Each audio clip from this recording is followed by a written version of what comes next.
साथियों नमस्कार सभी पशुपालक को। साथियों मैं हूं बलजीत सिंह।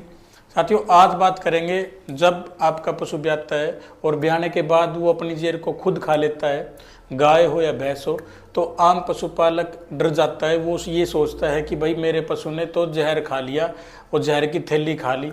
ऐसा कुछ भी नहीं है साथियों, डरने की कोई बात नहीं है। मान लीजिए जैसे क्या होता है कि जो पशु गाय भैंस है वो शाकाहारी है और जेर एक मांस का टुकड़ा है। मान लीजिए जब भैंस ब्याती है तो जेर को खा लेती है। अगर उसका पाचन तंत्र ठीक है तो उसको 1% भी दिक्कत नहीं होगी। अगर उसका पाचन तंत्र थोड़ा सा कमज़ोर है तो उसको दिक्कत होगी, उसको दस्त लग जाएंगे, उसका रूमन पीएच बढ़ जाएगा। तो जिस वजह से पशु शांत खड़ा होता है और दूध से भी नहीं चलता, गाय हो चाहे भैंस हो। साथियों कई बार क्या होता है कि पशुपालक डर जाता है, भाई मेरे पशु ने तो जेर खा लिया, अब ये मर जाएगा। ऐसा कुछ नहीं है। कई बार जैसे जंगल में जब रोंज हिरण ये ब्याते हैं तो ये भी अपनी जेर को खुद ही खा जाते हैं और इनको भी कुछ नहीं होता, क्योंकि इनका पाचन तंत्र जो है ठीक रहता है। और गाय भैंस को हम अपने हिसाब से न्यार दाना डालते हैं तो उसका थोड़ा सा हो सकता है कि कमज़ोर हो। साथियों मान लीजिए अगर उसके दस्त लग गए तो दूध पर भी नहीं चलेगा। तो आपने क्या करना है उसके बचाव के लिए, पहले आप हो सकता है कि भाई आपके पशु ने जेर खा ली तो आप डॉक्टर को एक बार बुला के दिखा लो।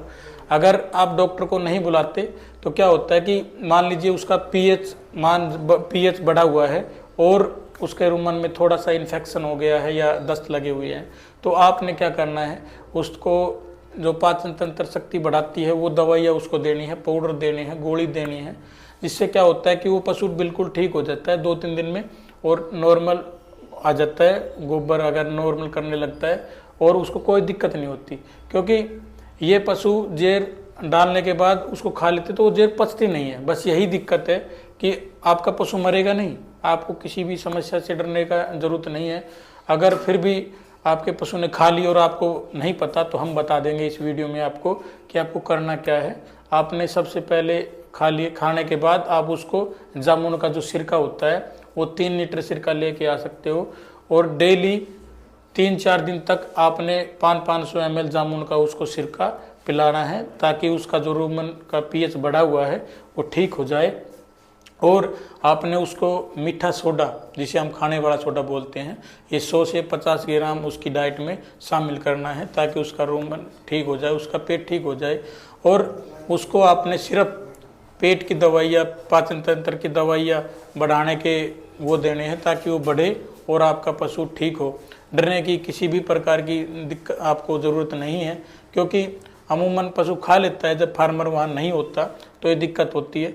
अगर आप वहाँ हो तो उस जेर को उठा के वो ना खाए, इसको गड्ढे में, किसी गड्ढे में दाब दो और वो उससे कुत्ते कात्ते भी दूर रहें और आपको किसी भी प्रकार का नुकसान ना हो।